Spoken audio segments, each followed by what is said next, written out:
аурудан аяған күштірек. Сейіт орам үстінде жүгіріп бара жатқанда, бір арбалы келіп, аңдаусыз соғып кетіп, аяғын сындырыпты.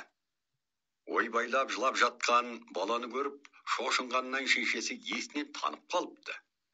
Мұны көрген соң Сейіт жыламақ түгіл, сынған аяғын орнына салып, таңып жатқанда да дыбысын шығармай қабағында шытпай жатты. Сонда сынықшы кісі: «Аяғың ауырмай ма? Қабағыңды да шытпайсың» деп сұрады. Сейіт шешесі шығып кеткен соң демін алып, сынықшыға сыбырлап айтты дейді: «Ауырмақ түгіл, жаным көзіме көрініп тұр. Бірақ менің жанымның қиналғанын көрсе, әжем де қиналып, жүдемесін деп шыдап жатырмын» деді. Балалар, қалай ойлайсыңдар? Сейіт неліктен ауруды сезінбеді?